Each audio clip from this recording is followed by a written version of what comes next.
So what's up guys, welcome to our channel physics Baba. तो जैसा कि आपको पता है, ये जेई मेंस 2025 का जो पेपर आया था वो काफ़ी डिफिकल्ट आया था और कई सारी उसमें दिक्कतें भी देखने को आई थी।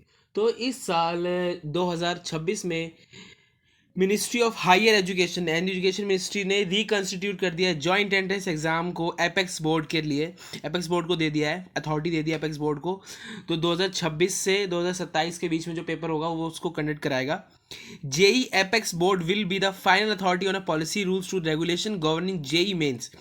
जेई एपेक्स बोर्ड एक फाइनल अथॉरिटी पॉलिसीज है, रूल्स और रेगुलेशन है जो गवर्निंग करेगा जेई मेंस एग्जाम को, while we also coordinating the organization introduce to JEE advance.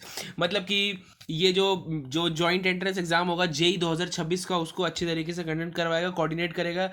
एक ऑर्गेनाइजेशन है ये जेई एपेक्स बोर्ड, तो वो उसको कंडक्ट करवाएगा transparently. The department of higher education issued at notification of reconstituted joint entrance exam to apex board जेएबी।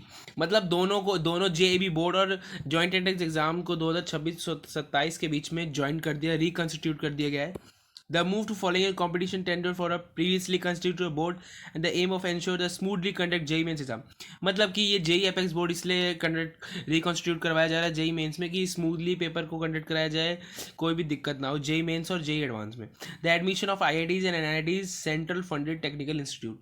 IITs NITs और आई triple IT और triple NIT में जो एग्जामिनेशंस होने के बाद जो एडमिशन होते हैं वो स्मूथली हो जाएं, आराम से काउंसलिंग कंडक्ट कराई जा सके। द न्यूली रिकंस्टिट्यूटेड जैब, वही एपेक्स बोर्ड वाला, will be chaired by professor S K Jain, former vice chancellor for Banaras Hindu university.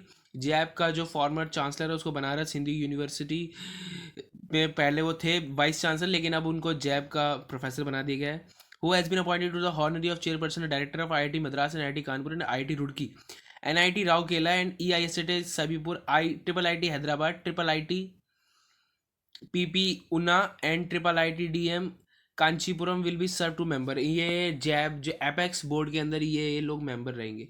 The representative from two the state government from Andhra Pradesh, Rajasthan, Orissa, Uttar Pradesh along two nominees to the Vellore institute of technology VIT CBSE NIC CDCA ministry of higher education and a parenting board. The director of journals national testing agency will be served to the member of coordinatory। मतलब coordinate में रहेंगे national testing agency के ये जो members हैं, और जो apex board का जो चीज़ें दी गई हैं मिनिस्ट्री ऑफ हायर एजुकेशन से वो भी बता दी जाएंगी। और कई सारे बच्चे ये सोच रहे हैं कि जो पेपर होने जा रहा है जेईई मेंस 2026 में, जो पेपर होगा जनवरी में और उसके बाद जो अप्रैल में होगा, तो एपेक्स बोर्ड उसको देखेगा। तो यस, एपेक्स बोर्ड के अंदर वो पेपर कराया जाएगा और काफ़ी अच्छी ट्रांसपेरेंसी होगी और काफ़ी स्मूथली पेपर को क्रेडिट कराया जाएगा। और जैसे कि आपको पता हो, जैसे कि कई सारे शिफ्ट के पेपर काफ़ी हार्ड आते हैं, काफ़ी इजी आ जाते हैं, तो उनको भी एक ही फ्लो में रखा जाएगा कि हार्ड आएंगे तो हार्ड ही आएंगे और मॉडरेट आएंगे तो मॉडरेट आएंगे और ईजी आएंगे तो ईजी आएंगे। कोई ये नहीं होगा ऊपर नीचे पेपर आ रहा हूँ, ठीक है। और मेरे हिसाब से जो नीट में है उसमें भी एपेक्स बोर्ड को डाल देगा मिनिस्ट्री ऑफ हायर एजुकेशन, जिसमें कि नीट का जो ट्रांसपेरेंसी है वो भी इंक्रीज हो सके। तो यही इंपॉर्टेंट अपडेट आप सभी लोगों को बताने के लिए मैं आया था। तो ऐसी अपडेट देने प्लीज़ लाइक करें, सब्सक्राइब करें, शेयर करें। जय हिंद, जय भारत।